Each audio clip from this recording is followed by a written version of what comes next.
On this episode of Garage Talk, there is a big announcement in Formula One that we already knew. Yes, that is true. IndyCar has a good bit of news, and are they low-key listening to our ideas? And we recap the weekend at Daytona, including some surprises and from a winner to a finish, and that and more right now.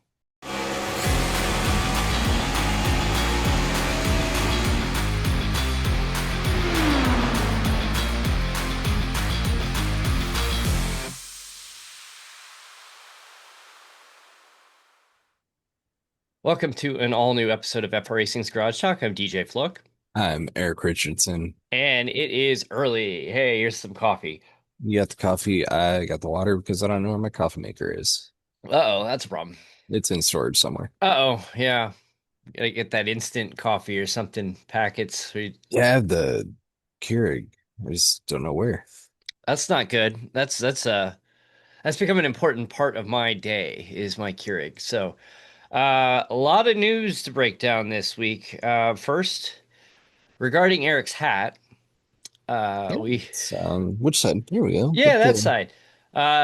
Couple back. couple of drivers have jobs now in the world of Formula One, and Wait, which team are they driving for? I think it's called Cadillac. Maybe is that it? Cadillac.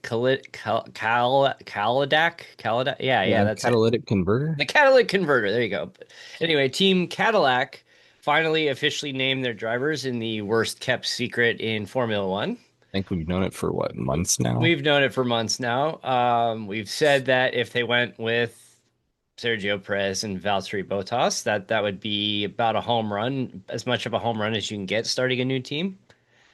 And for the most part, the internet agrees. I saw occasional bad take here and there on why it wasn't a smart move. Yeah, I think a couple people would like to have seen somebody like Herta or one of the young up and coming drivers go into at least one seat, but My I think it's great. my favorite one though is somebody was getting blasted for on social media. They said that they need a younger American driver like Alex Palou, and I just burst out laughing like American driver, huh? Well, he's from Spain, He may driving drive in America, but he is not an American he driver. drives in an American series, but he is a Spaniard. Yeah, that person was rightfully getting heckled for their comments. Speaking of Alex Palou Yeah, he and he the actually hat I'm is. wearing, there was rumors that got shut down pretty quick by Mr. Chip Ganassi that Red Bull wants to talk to Palou. Now maybe there is some smoke on that fire, but Honestly, like that's probably the only opportunity where it would be worth leaving IndyCar for right now because he's not going to get a McLaren, especially after what happened there. yeah, and that's Uh, why he bailed on the McLaren because he knew there was not a path into a Formula One seat. no, no. I mean, if they would have given up on Piastri in the first 3 months, then yeah, maybe. But they did not, and now they're paying dividends for it. Could you imagine if that happened? Like Piastri got a Nick DeVries level audition, he would have been fired after 3 months, and that car was terrible when he first got there. Yeah, that car was battling for 17th on the grid. So, And it wasn't just him, it was Norris as yeah, well. yeah. It wasn't that car was That car terrible, was awful. and then just one day it clicked, and now look at them. Yeah, something changed on it, and then all of a sudden they were starting to move up, and then last year they really started to take off, and now we have this year. You know Uh, what's funny? That 23 car is actually just down the road from me. that's right. I drove by and saw it. It was pretty cool. The back to the Cadillac news. The announcement was pretty epic Yeah. on social media. It's like they got Keanu freaking Reeves to do the announcement. Like, you know what? You may not perform very well next year on track, but you are off to an A plus start, Cadillac F1 team. I think they'll be okay. As long as the reliability holds the Ferrari engines, everybody's going to be on the basically a new level playing field. So I don't think they'll be that far behind if they are It is kind of funny though that you have a Team Cadillac running Ferrari engines. That's for now, for now. Yeah. because that will change eventually. That I laughed when I heard that news. But finally Formula One's back this weekend after Yeah. summer break, heading to Netherlands. Yeah, it seems like they take so many breaks, but it'll be good to get them back and I mean, see where everything lines up. we criticize IndyCar for taking like a month in March, but we'll get to that in a second. It sounds like that's going to be changing, which is probably one of our many criticisms of IndyCar. But um, it's we talked a few weeks ago before they went on break about how quickly can McLaren clinch the constructors because they've got a massive lead. And basically, if Norris and Piastri get 1-2, then I think they're going to have it clinched a good 2 months early or something like that, or close to 2 months early. I think they said that it's potential that they could finish it up by Singapore, I think is what I read. Wild. Yeah, the big question is going to be who wins the drivers' championship. Do you imagine that they clinch in like September and then you have all of November between the two drivers figuring out who's going to win? They'll at least keep it exciting. It's yeah, at least there's something good to look forward to, and it's probably as much the potential drama that could happen as a result of that. Yeah, that's where it's going to be interesting to see how that all plays out. Yes, there's been some moments where you've seen a little bit of, yeah, both the drivers for that matter, where, Yeah, team Piastri, I orders think, and has been a little bit better, but there's been a couple races where he was a little pouty. yeah, yeah, you And could then see Norris him. has been He'd be pouty at times standing, too. he'd be standing second or third on the podium, and you could just see the forced smile, like I don't like the fact I'm standing on the bottom step here. It's like, it's not that far off that you were battling for 17th, and I don't. I mean, I know you want to win every time out, but take the third, man. Like, yeah, look how long it took Nico Hulkenberg Yeah, to I get was going to onto that say, step. Hulk waited how many races to finally step foot on that podium, and You're getting he upset about. I was mean, thrilled with it. that's good for a winner's mentality, but it looks bad. I mean, it's sour grapes right there. But uh, yeah. So Formula One's back. We'll see how the second half goes. I guess we'll call it. Yeah, talking about podiums and to segue into it, this driver's been on two now, and this time he took the top step. Christian Rasmussen Hmm. at Milwaukee. Yeah, that was some courageous pass. Um, it's crazy how after the first year back at Milwaukee. Was that last year? Was that the first year Yeah, back? Yeah, yeah. I'm getting my years mixed up here. It's bad. Yeah, it was like there was all the passing was within the first couple laps of the restarts, and then after that was a parade. But this time around, it's like, is it that extra year? Is it the highline practice that they're doing? I What think was it? I think combination of things. One, they got back on track. They learned a lot last year. They brought over this year. Two, it seems like if they do a highline practice at any track, it just opens it up that much more. They did it at Texas a couple of years ago, then all of a sudden, oh, cars are running the highline. We don't have a parade anymore. Now, so whatever it is, it's working. And then it helped too that I think enough cars were on different tire strategies and pit stop sequences that it helped. It wasn't all 26, 27 cars just pitting all at the same time. Because then that leads into your first four laps after a restart. You better move, and then it's single file. Is there a more awkward pit entry at a US track than Milwaukee? Is that I is don't think so. such an awkward entry where it's just almost like you got to make that hard left turn. You're coming around, and then it's just like this little opening where you just got to go whoop, and then swerve back to the right again. Yeah, maybe Lime Rock when the trucks went there. Yeah. But Yeah, on Lime an Rock is a kind of an oval, awkward entry. I can't think of any right off. From an oval, that's Is probably the you most awkward. so many tracks you either enter off of turn three or you have more room there on exit of four. Oh man.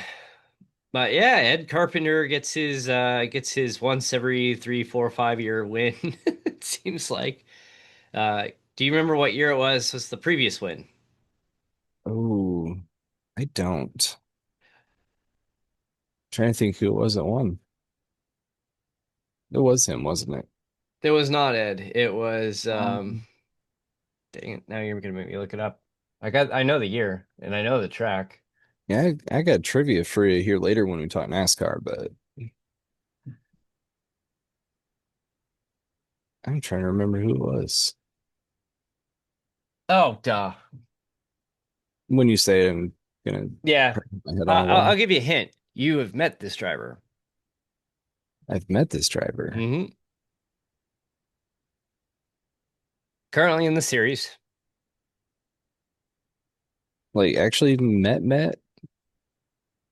On somebody in somebody's yard, yeah. Oh, Rinus VeeKay. Yeah, it was Rinus VeeKay and Indy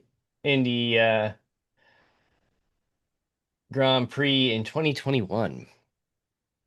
That's right. That was kind of the surprise win.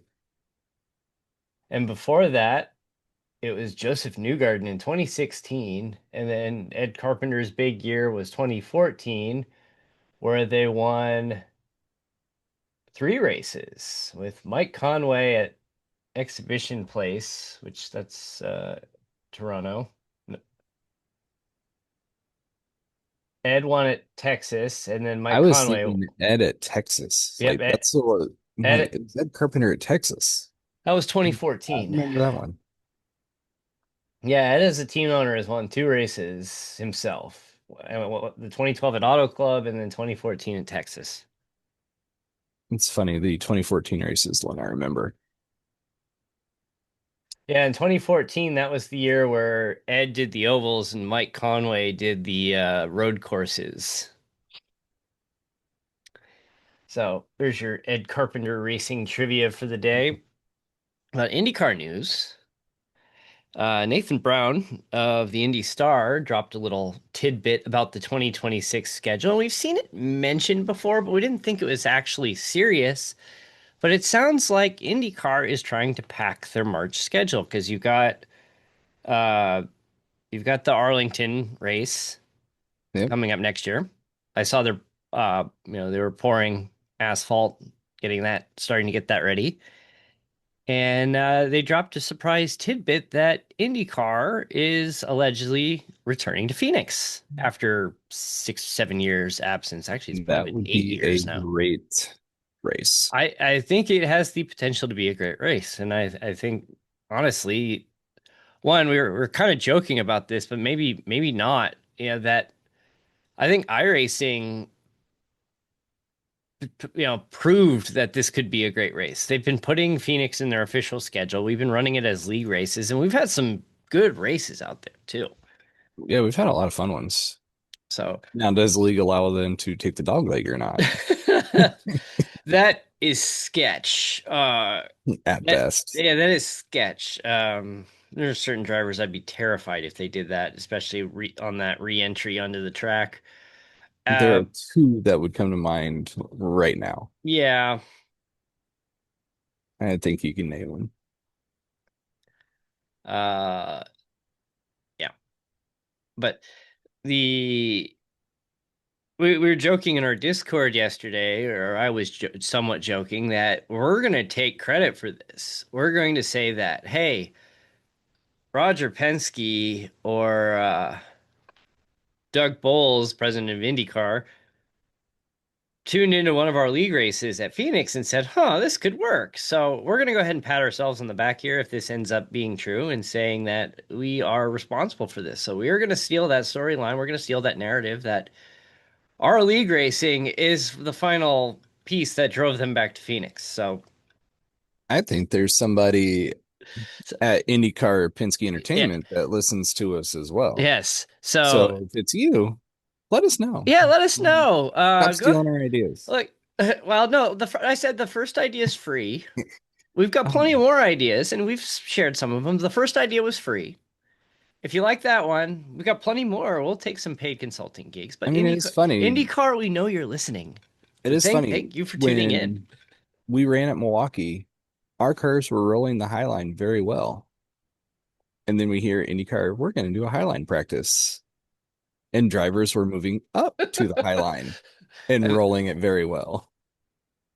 Then we're racing Phoenix, and we're talking about how there should be some crossover with IndyCar and NASCAR, at least for the drivers to drive attendance. And now all of a sudden, trucks are at St. Petersburg with the Indy cars. I mean, we IndyCar didn't is going to be suggest at that, Phoenix but with NASCAR. we didn't. Yeah, we didn't We didn't suggest St. directly Petersburg. suggest that, but maybe that idea was like, hey, what if we did this instead? And if this is true, we'd glad to work with IndyCar and work on the promotional side. You know, want to hear something fun? I'm looking at our Spotify analytics here, and about 3% of our audience is based in Indiana, which is not terribly surprising given that's, what we're both from. But if you drill down even further, of that 3%, most of those people have ties in with the Indianapolis location. Uh, Interesting. and you know what other locations people are tied in with? Carmel, Greenwood, Fishers. Those are all Indianapolis suburbs. Somebody's listening. Somebody's And listening. I that is interesting IndyCar, we because know our IndyCar, we know you're listening. our friends don't live in those No, towns. they don't. I don't know people in there. Um, Even our drivers, I don't think are living directly in those towns right now. ironically, we're both from Kokomo, and that would 1, 2, 3, 4, 5, 6, 7, 8, 9, 10, 11. Kokomo is actually 11th on the list of cities in Indiana that of people that are listening. So thank you to the people who still live in our hometown for not listening. Um, but that's okay. I I don't know. I mean, yeah, we're kidding mostly here, but I mean, how wild would that be though? I'm sure it's coincidence, but if this is true, let's talk. Let's work together Yeah. here. You know what? The email contact information is in the podcast description. Get in touch with us. We'd love to talk further. And at the very least, we'd like to have somebody come on and let's chat. And oh Yeah, man. All once right. is a coincidence, two, three, four, five times, something's up. Be fun to think at least. I'm gonna drill down here. You know what our largest city of listenership is in the United States? Largest city Mm. slash metro? You'll never get it. I'm just gonna give you one guess, but I mean, you're not gonna come anywhere close. And it's nowhere either of us have ever lived. East or West Coast? Midwest. Midwest? I don't know, something like St. Louis or something random. Not too terribly far off, but our number one most listened metro is Cincinnati. Really? Yes. Well, hello, Cincinnati. Hello, Cincinnati. I wonder if it's because we've joked with Bob and Tom before and they like to do season opener down at Cincinnati Reds It, on live.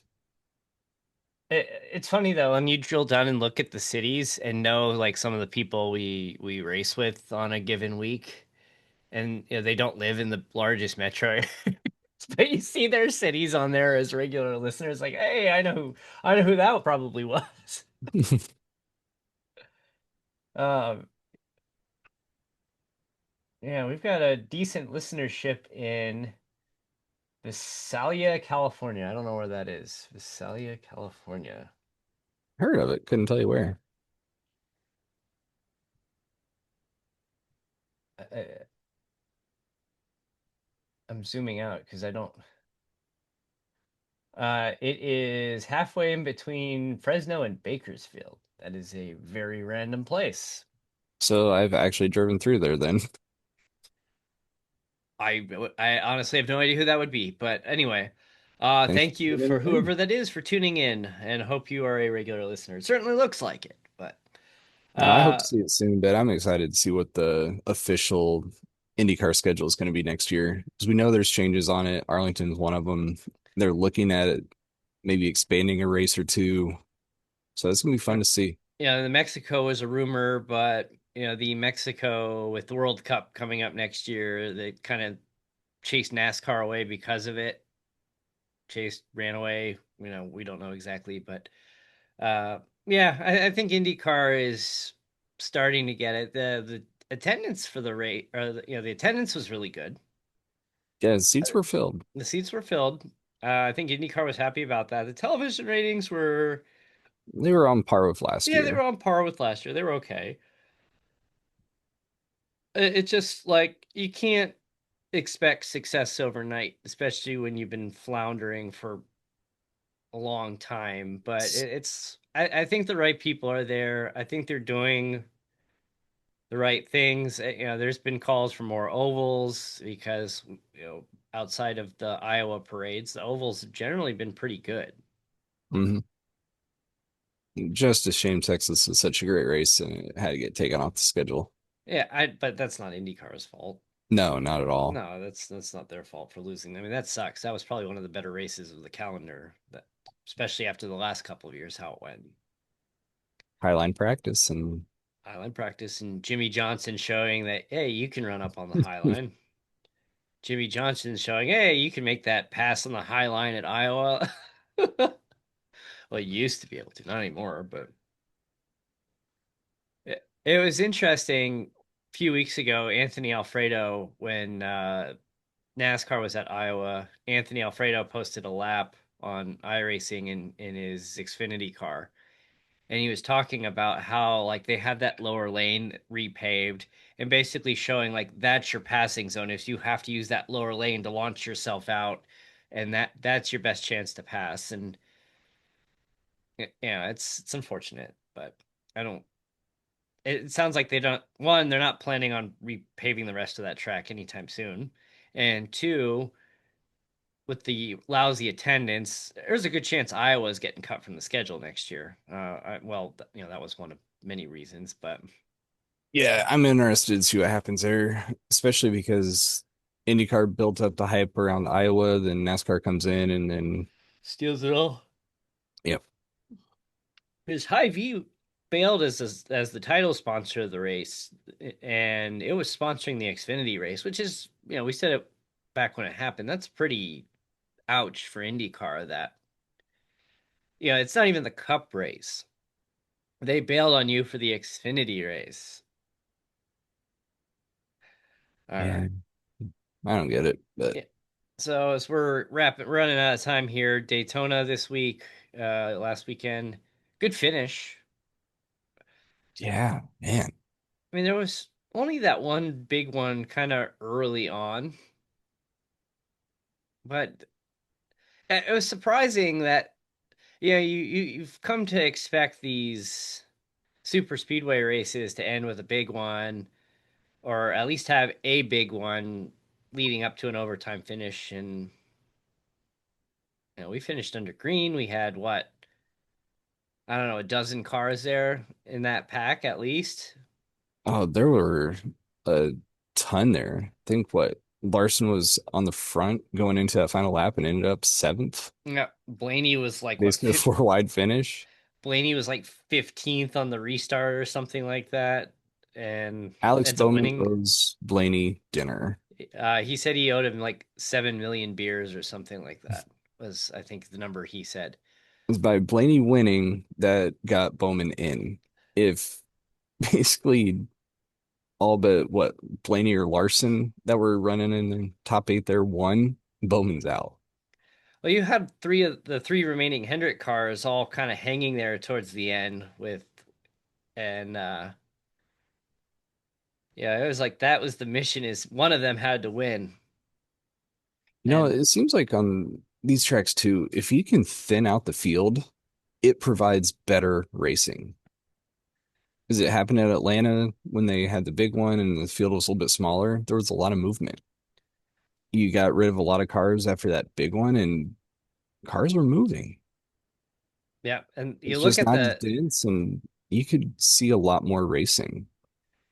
I think they said too, and you also see people at the front that you typically don't. And I think they said that Cody Ware led more laps on Saturday at that race than he had in every other race of his career.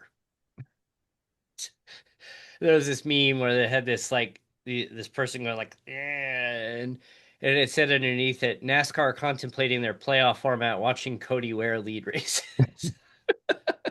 I can only imagine what But the comments would have been it, like if like a Cody Ware, Justin Haley, Cole you, Custer had won that race. yeah, you had Justin Haley, you had Cole Custer there. Daniel Suarez kind of came out of nowhere and ended up finishing second on. And if they had won, you would have bumped out the person who was ninth in just straight up points, which is Which is, wild. yeah. But that's the format. It's the format. Don't hate the player, hate the game. And speaking of that, you heard Logano's like, no, keep the format. Like, of course you would Oh say yeah, that. you know how to benefit Yeah, from I was it. about to say you play the game the best out of anybody. And your team preps for one race in the final 10.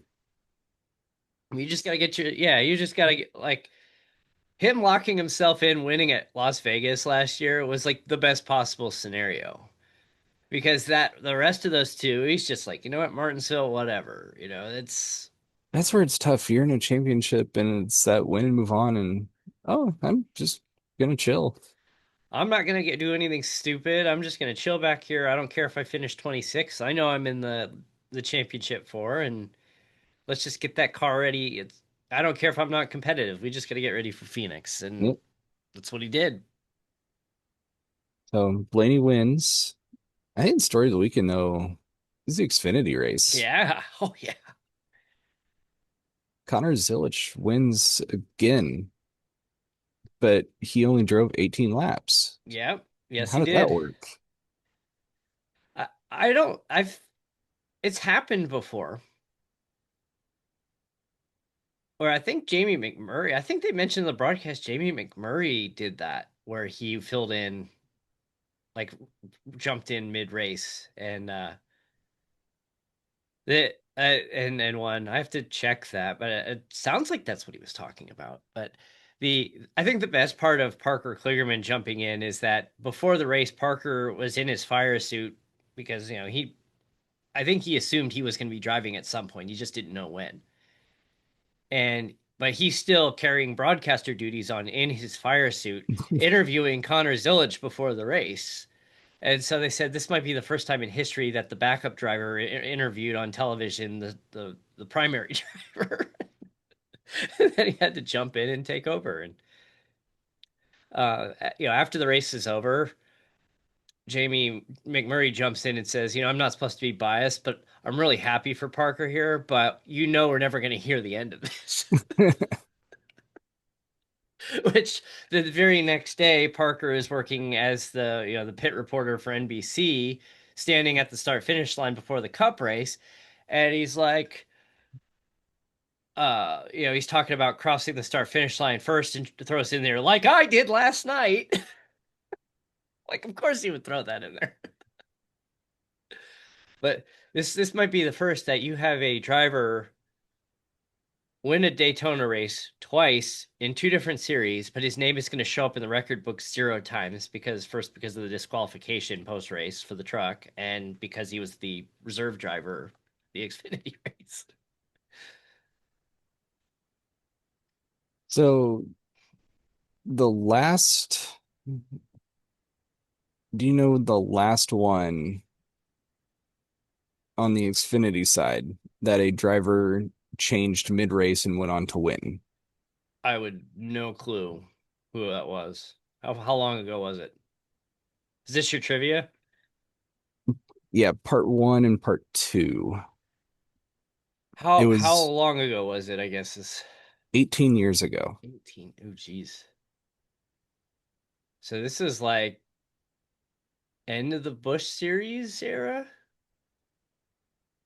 Yeah, I think that'd line up about Uh, right.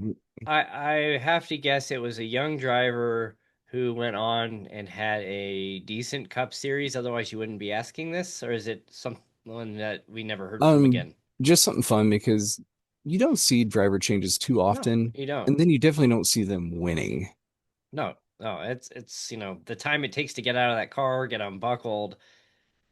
Especially with Zillage, you got to be careful with that surgically repaired collarbone. That like you can't just go in there and yank everything loose. You got to then he's got to gingerly climb out of the car, get Parker in there, buckle him, get the hands locked in place, hook the radio up, get the wheel back on, get the net up, get going again. I mean that takes time. So this was actually back in 2007, and it's two current drivers They're still in racing today. that still race today in one of the series. Oh, so 2007. There are not many drivers left that were racing in 2007, so it's got to be Denny Hamlin. Yep, Denny Hamlin was in there. Yep, and Kyle Busch. Eric Almirola. Almirola. Oh wow, I would have never guessed that. Oh, Hamlin was doing double duty in Sonoma and also competing at the Milwaukee Mile. So Almirola started the race, and after 59 laps, Hamlin got there. He apparently didn't want to get into the car, but because of the sponsor commitments, and Almirola wasn't happy because he practiced it, qualified it, and oh, I yeah, maybe you yeah, I got to remember get out. this. I remember this now. And Yeah, then he goes on to win the race. that is wild. All right, we're gonna hit our wrap time here. So thanks once again for tuning in. Head to frracingonline.com. At FR Racing Online, we didn't really even talk our iRacing week, which was, hey, I finished on the podium, but unfortunately because Eric wrecked on the last lap. But we'll pick that up again next week. And next week, hope enjoy your Labor Day weekend. And we've got bottom split on Monday, and the Indy Racing World Series heads to Gateway. All right, thanks for tuning in. Take care.